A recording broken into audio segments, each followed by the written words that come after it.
In the beautiful city of Bengaluru, where we're broadcasting from this evening, 3 images have now become more associated with this city than anything else. And those are nightmare images. They are not pleasant. This used to be called the Garden City. But 5 days before the elections, I went out to 3 chosen spots that have become symptomatic of Bengaluru's true rot from within. Some of these pictures will be familiar to you, but we've taken you closer than anyone has before. Take a look.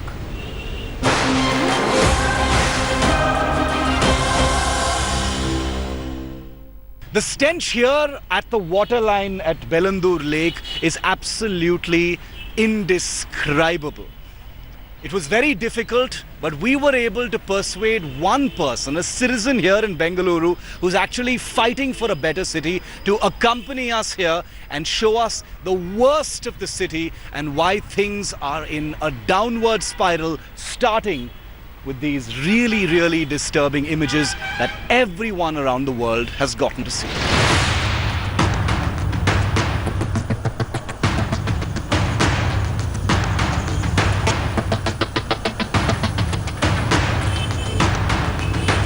It will take a strong political will to clean this kind of mess. And if you actually walk on the roads, the foam is just coming to you, you can even touch it. So the thing is basically that it can't be fixed in a jiffy for sure. Okay, so this is some of the worst pollutants you can actually think of. This froth, that's flying in the breeze, and I hope it doesn't fly into my face, is a mixture of industrial effluents, the worst kind of household sewage that has been dumped into the Bellandur Lake, and it's all here. I mean, there are little bits of it, as you can see, just sitting up here on the bank. Much of it, some of it sort of almost blew into our face just a short while ago. But I just wanted to show you what it looks like up close. It's pretty stringy, pretty horrible, and you don't need to be an expert to tell that this is something you really, really don't ever want to get close to. You don't want to touch this stuff.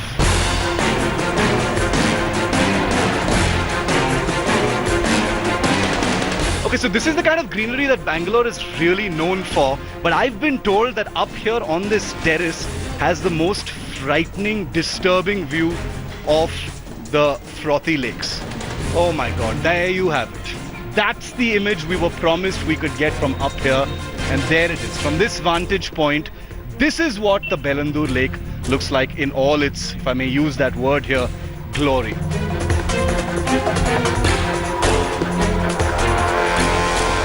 Shalini, what an unbelievable sight. I mean, this must be something you're used to. I don't know, but correct me if I'm wrong, but this was drinking water just a few decades ago? This was a drinking water. People used to come fishing here. Now see, people just avoid coming next to the lake. It's stinking, it's frothing, and froth is flying all over the area 24/7. And at night it's so bad that you can't even cross this bridge because froth is just flying over the bridge. Yeah. And being a lake activist, I am just very upset how they're cleaning up the lakes. The Agra Lake they have cleaned up by diverting the sewage to Bellandur Lake. They have put a 180 MLD of pumping station to pump the sewage from Agra Lake to Bellandur Lake. Can't they put STP there? What we need is basically a sustainable solution. For that, we have to have planning. For that, it has to be slow, it is, but it needs to be a steady progression, steady improvement. What we see, where we hear everywhere is quick fixes for every problem. And these people actually are putting up with it because there's no choice. All of this really is as these frothy icebergs, just flow by us here at Bellandur. But what needs to be done? The government has built those meshes on the side of the road, perhaps to protect motorists from the foam flying in the wind, onto their windshields. But Shalini, what needs to be done now? What is the solution? Because obviously this is not something that's going to become permanent. People can't get used to this nonsense. Yes, so there's an expert committee report. Why can't government just follow that and fix the lake? They have to put STP. They have to stop construction debris to get dumped in the lake. They have to stop garbage from BBMP being dumped in the lake. They have to stop all this and start working on fixing the inlet of the lake to get the clean water in the lake. Okay, so there is an expert committee report recommending very specifically what can be really done to fix this lake. Whether it's actually going to be done or not, who knows? It's election bound Karnataka. It's an opportunity to put pressure on the netas and the politicians to stop the politics and save Bengaluru. So this is the lakes. Now let's take you to the second bit of this great city's rot. The other thing that people who visit Bengaluru always tell you about is, oh God, the traffic. I almost missed my flight. I was stuck in a jam for hours and hours. It's become chronic and a permanent part of the Bengaluru experience. We're standing here in one part of the city that captures quite perfectly what the motoring experience in this once great city is really like. It's traffic, it's traffic, it's traffic in the city of Bengaluru. Meenakshi is still with us. You actually gave up a part of your earlier life because of your experience being stuck in traffic every single day. Isn't that right? Yes, when I basically have commuted to this location, it has been sometimes 2 hours, 3 hours in the peak traffic hours. Yeah. So I would say that it did contribute into thinking that a lot of productive time which you can use for other things are going on the road. Isn't this having an adverse impact on companies, on people who want to set up office here from abroad? You're talking about productivity. Bengaluru was once known for productivity. I mean, Silicon Valley of India, companies want to flock here. But if you can't get to work on time, what's the point? Absolutely. So you have a few hours during the day, and out of that 4 hours, if it goes in commute, then it is definitely a loss of productive time. This is now, I mean, the lakes is something you associate with Bengaluru. Traffic is something you associate with Bengaluru. And now we're going to head to the third thing that has become associated with Bengaluru that you see most in the headlines. Let's go and find out what that is now. It is an environmental emergency for the people here in the city. In election-bound Karnataka, election-bound Bengaluru, take a look at this. This, if you can believe it, ladies and gentlemen, is a storm water drain. And all you can see is an endless sea of plastic. So once the rains actually start to set in, where will all the water go? Everything is completely clogged up. This is the situation as far as Bengaluru is concerned. No wonder there are politicians who say it's gone from garden city to being garbage city.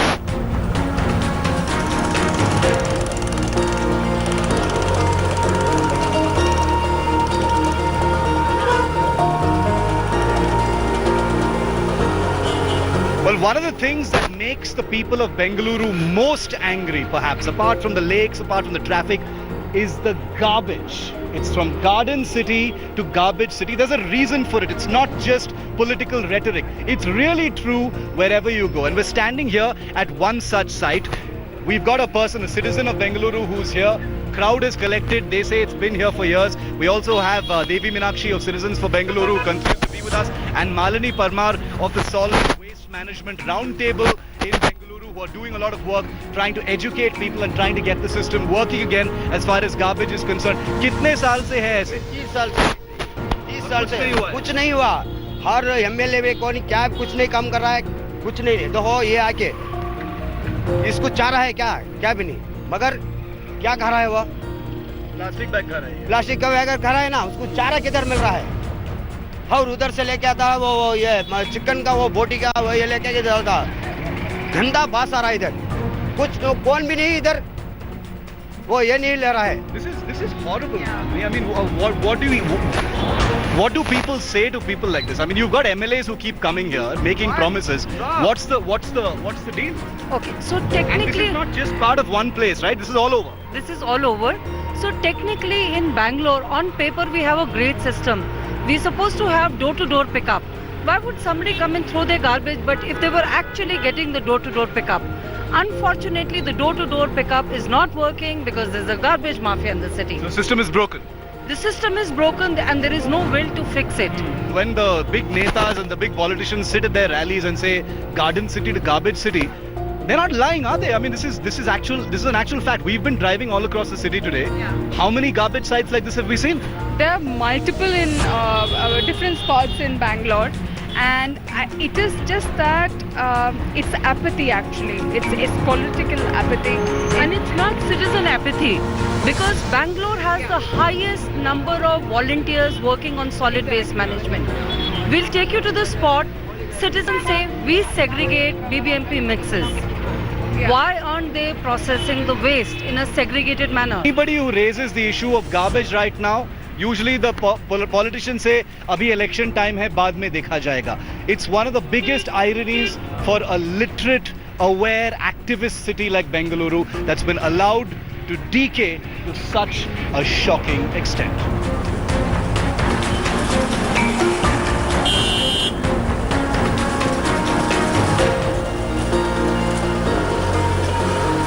It is sort of broken out here at this garbage site over who is actually responsible. Is it the government or is it citizens who are actually responsible? These two men are arguing. This man says the government's responsible. This man says citizens should also be held responsible for what's happening. He blames the government. He blames the citizens here. There are some other people here. Let's just bring those people here also onto the camera. Who do you blame for this? Tell me. Just from here, another 20 yards, there is a bin kept for a dry waste and a wet waste. Muthu, there is a dry waste and a wet waste. They are collecting it. BBMP people, they have kept 2 bins there and they are collecting bins, garbage every day. And it is a people responsibility. They have to segregate the wet waste and a dry waste. So all of this stuff that you're seeing here is because of citizens. It's because of citizens that it's all happening. Not the government. Government not responsible at all. We get every day we are getting a wastage at home. So we have to, we as a citizens, we have to respect the government decision what they are doing it. A garbage, maybe if they are not collecting it every day, at least alternative day they are collecting it. If it is the wastage is around. Why do you think the citizens should be held equally responsible or more responsible than the government? See, because everything whatever you're seeing it's all done by us citizens. See, they have installed new whatever the garbage this thing they have telling us that dry waste, wet waste, everything. If you see here, it is all done by the citizens. So we are also responsible at the same time. We want to know how many citizens have been fined. They're putting CCTV cameras. How many people have they caught? How many people have been fined? Plastic has been banned for 2 years. You'll still see the plastic there. They know the factories. There are not too many factories who are producing it. What are they doing to shut down those factories? It's a big question because we've just been here for a few minutes and already tempers are flying. It gives you a sense of just what an emotive issue this is. It is inflaming passions, inflaming emotions, and people are really angry about the garbage in what was once. After this very short break, when you return to this special broadcast, we take you from the worst parts of Bengaluru to some of the nicest parts of Bengaluru. In fact, I'm going to take you to one of the constituencies which enjoys the highest literacy rate in the state of Karnataka. We're going to join a Padyatra there. Welcome back. We're now going to take you to the constituency of Malleswaram here in Bengaluru. It's reputed to be a nice, leafy residential neighborhood, decent facilities, happy, literate people. It actually enjoys one of the highest literacy rates of any constituency in the poll-bound state of Karnataka. I joined the incumbent MLA from the BJP, Ashwath Narayan, there as he went on a Padyatra looking for a hat-trick in this upcoming election. It gives you an insight into how elections on the ground here in the big cities are so different. The issues are so different from the big, ferocious Hanuman, Tipu Sultan communal outrage you hear everywhere else. Take a look.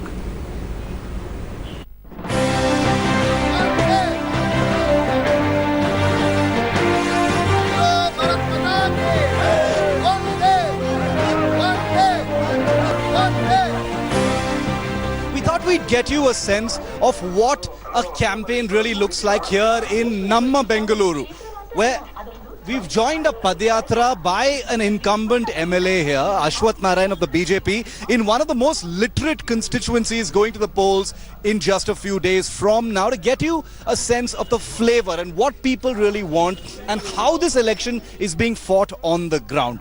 But what does it really mean as far as the overall election is concerned?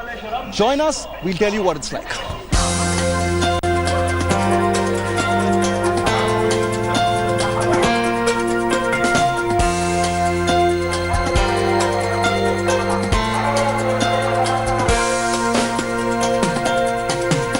He's here canvassing right now, meeting with the people.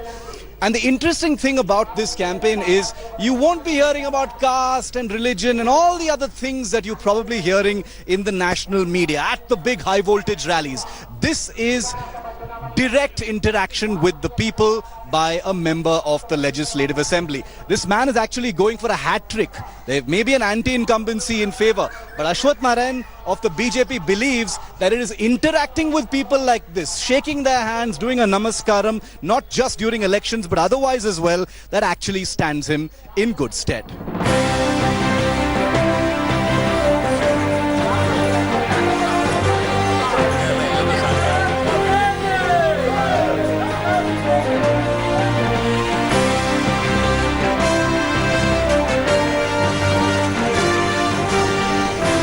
How important is this, sir? Apart from development works, how important is people interaction like this? Because I have heard that you are reputed to be a very accessible MLA. See, basically, going on a Padyatra during the election period, it has become a culture. So it is not that it is something new. It's been the good old tradition during the election period, reaching out to all the people. It was been the culture, and we are continuing the same. This is one of the most literate constituencies, highly educated voter base here in Malleshwaram. You're a two-time MLA. What are the issues now? Regarding all the basic infrastructure with regard to the water supply, waste management, traffic congestion, and law and order, crimes, open spaces. Open space and playgrounds availability is a big challenge. Quality of education, healthcare. We've been to other parts of Bangalore. It's not as clean, not as organized. What's the secret?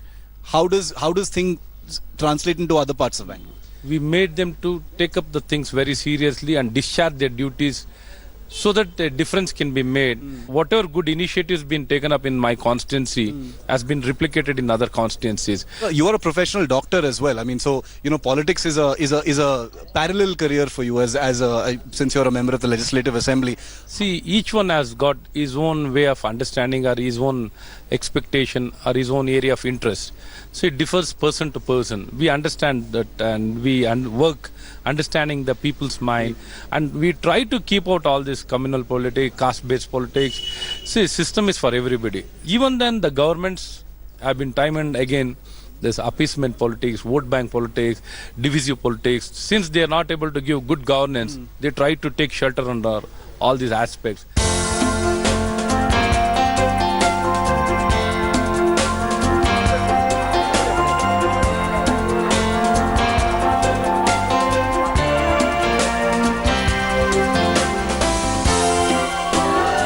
Going for a hat trick, but he's one of many people fighting to stay in power here in the state of Karnataka. Well, what this story tells you is it's not really just about those high voltage, ferocious pieces of rhetoric you're seeing flying around everywhere. It's also, let's never forget, about the people, about the voter, what they want, about traffic, about garbage, about water. That's what an election is really all about. With Alphonse in Malleshwaram, Bengaluru, Shiv Arur for India Today. And you'll be hearing from Congress MLAs as well in the days ahead here. And there's breaking news coming in. It's the latest eruption from here in Karnataka. Yogi Adityanath, the Chief Minister of Uttar Pradesh, is back in Karnataka after he went back to his state to attend to the storm disaster that took place there, and he's used this as an opportunity to attack Chief Minister Siddaramaiah, this time from a rally in Belagavi. Yogi Adityanath has said that while he provided relief to people hit by that thunderstorm in 24 hours, Siddaramaiah never visited the families of farmers who committed suicide. So this is the very latest attack by Chief Minister Yogi Adityanath on his counterpart in Karnataka, Chief Minister Siddaramaiah.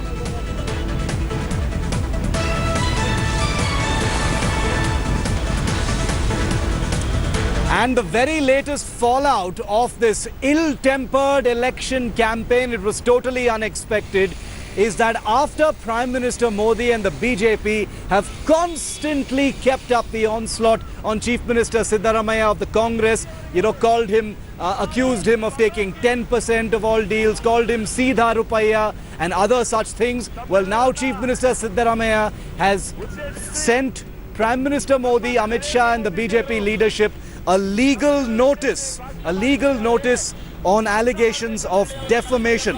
This legal notice to Prime Minister Modi is for allegedly making defamatory and untrue statements at a public rally on the points that the Prime Minister said that the Karnataka government is a 10% ki sarkar, which basically is an allegation that the Chief Minister gobbles up 10%. That's what the implication is. Prime Minister Modi also said ease of doing murder instead of ease of doing business, and the Seedha Rupaiya jibe that the Prime Minister has used more than once to attack Chief Minister Siddaramaiah has now sparked a legal notice from the Chief Minister's office straight to Prime Minister Modi and the BJP leadership.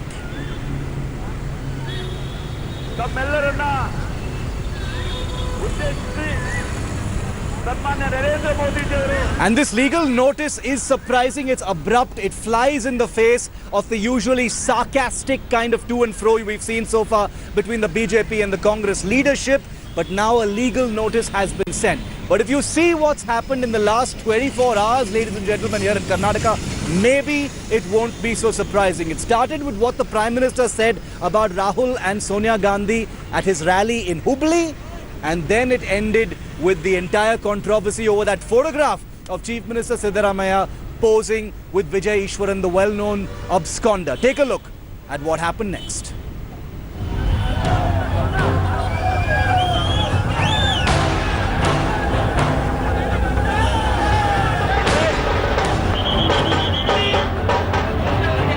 The BJP launching the most scathing attack on Chief Minister Siddaramaiah.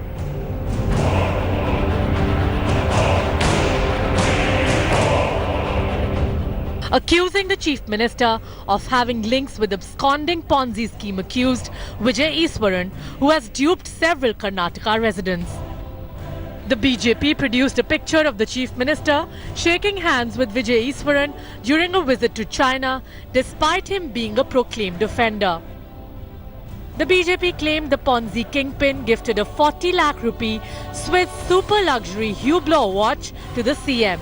In 2016, Siddaramaiah had faced flack after posing in the diamond-studded watch. He had later handed it over to the speaker. मैं पूछना चाहता हूं भैया, आपकी किसी की भी कलाई पर 40 लाख का घड़ी बंधा है क्या?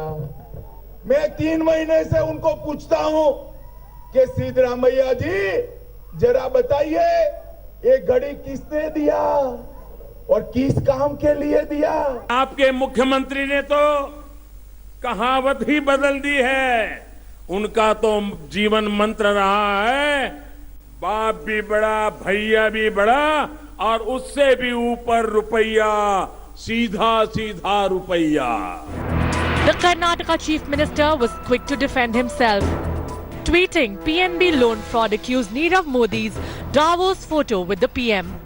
It made him making unnecessary, baseless allegations without any document or evidence. I can also call him, see, Modi is a most corrupt man. It is very difficult to substantiate.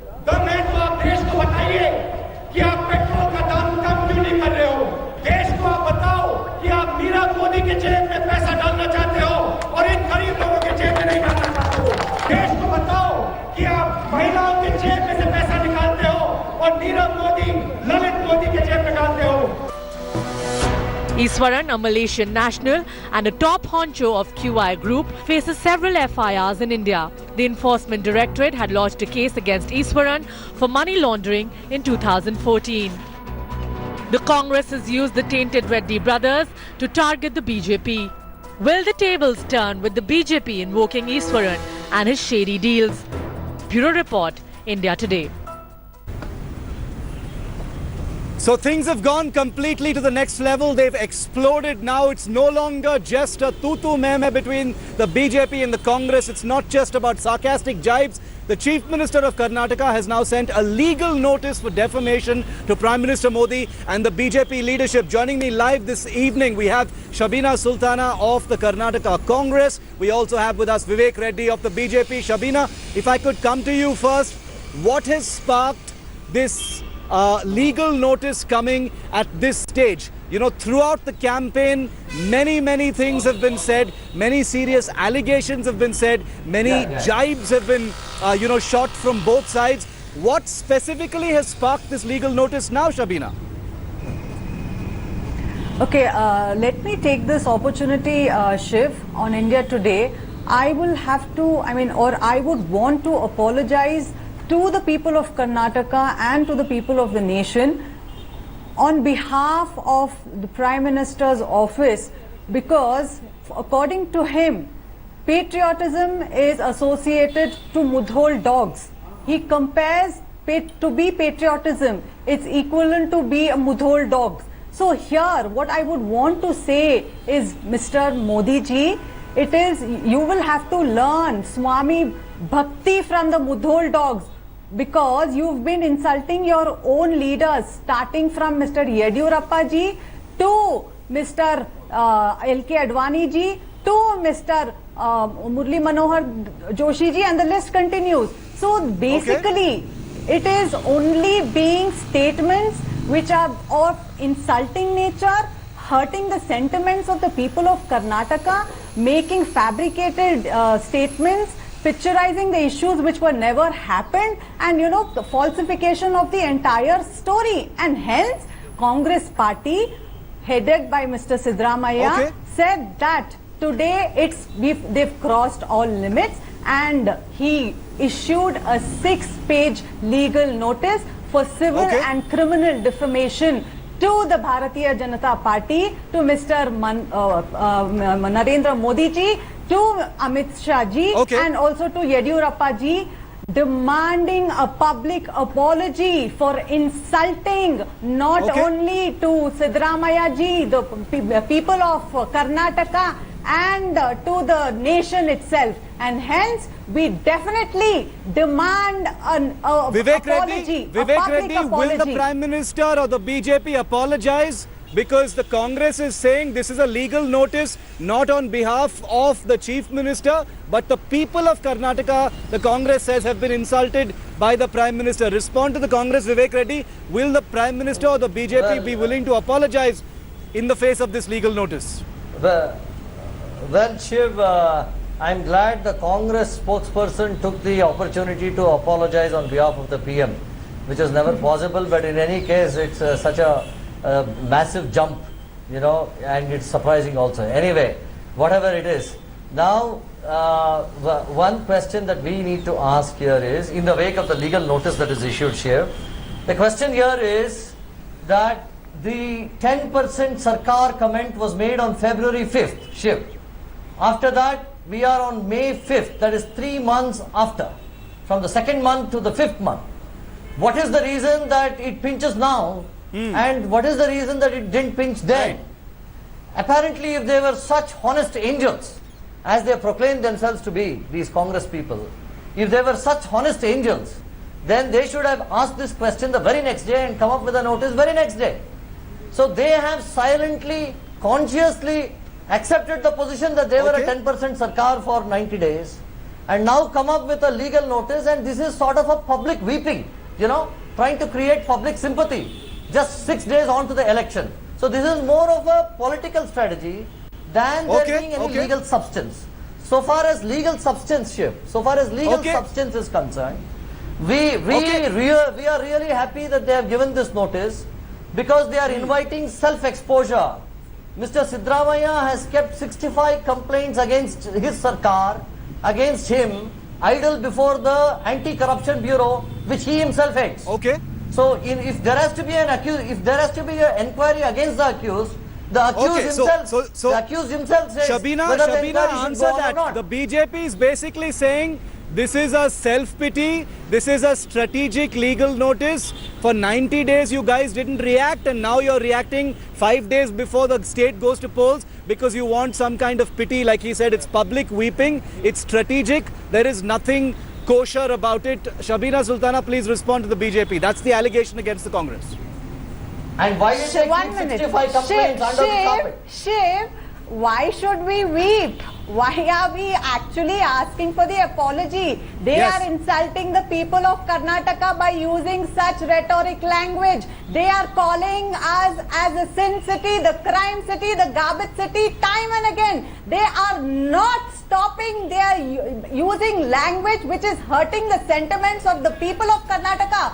We, not only Siddaramaiah and the Congress party, but every person in Karnataka is like, is this what BJP has at the end of the day? Don't they have to talk about issues on development, on local issues, for the welfare of the farmers, for the women issues? Is this what BJP has at the end of the day? And of course, excuse me, we are not scared of anybody for that matter. If it has to come out, it will come out, and legal notice is the way we can, actually ask you all to keep quiet, because you've become so shameless. You are just not willing to stop and talk the fruitful things which will help the people of Karnataka, rather diverting the real issues on the ground. Shiv, if I can come back, I am Vivek Reddy, the Congress says, just one question, Vivek, to you. I want before you respond, I want to ask you a question, Vivek. That the legal notice has come right on the back of the Congress, basically challenging the BJP to some kind of a debate also. You've got Siddaramaiah saying, come debate with me, Prime Minister Modi, Yadurappa, you can use paper, I won't use paper. Now you've got this legal notice. So the Congress feels that they are at an advantage as far as the perception battle is concerned. Respond to Shabina. Well, I'm glad that Shabina has, pointed out, used certain terminologies which she says BJP has used. And I'm very appalled at the manner in which she uses the word shameless. But in any case, let us bring the debate back to its original levels of decency. One thing, Shiv, the question that you raise is very important. The issue is here. There are 67 complaints which will expose Siddaramaiah. Why is Siddaramaiah closing it up and not probing it? Is this a massive cover-up operation? If it is, 1 second, hold on. If it is a massive cover-up, hold on, Sabina. Let me finish. You talk. I will not talk when you speak. If it is a massive cover-up operation, then by sending this notice, they are inviting self-exposure. Because by virtue of this notice, truth is not defamation. And if those 65 complaints, all that we say is, expose those, kindly inquire into those 65 complaints, Mr. Siddaramaiah, which you are holding up, on which you have put a pause button. If you open it up for inquiry, you will get exposed. And that is what we ask. Apart from issuing legal notice, kindly open up those 65 cases for inquiry. So far as Sin City is concerned, what do we say when 189 people died? 30 seconds left on the show. 30 seconds left on the show. Shabina, last word to you. Since you've sent the legal notice, last word to you, Shabina. Let them talk on the real issues. Let them talk on the real issues. We have got all the legal notice onto you. Why did you cover Please answer, give back the reply onto the legal notice. Tender your public apology. It is for the people of Karnataka. It is for the people of Karnataka. It is not political. Political weeping does not need reply. You are politically weeping, trying to create sympathy. You have exposed legal notice has been sent. People are fools. We are going to have to see now. We're going to have to see now what the BJP does. What is the BJP's strategy going to be? This is, here you go, ladies and gentlemen. Here you go. Vivek and Shabina are only representatives of their parties, but they are perfectly capturing the tempers that are flying between the BJP and the Congress. Shabina and Vivek, we're completely out of time. Thanks for watching the video. For more such news and updates, please like, share and subscribe to India Today. Also check out our other great videos from our channel. We know you will love to.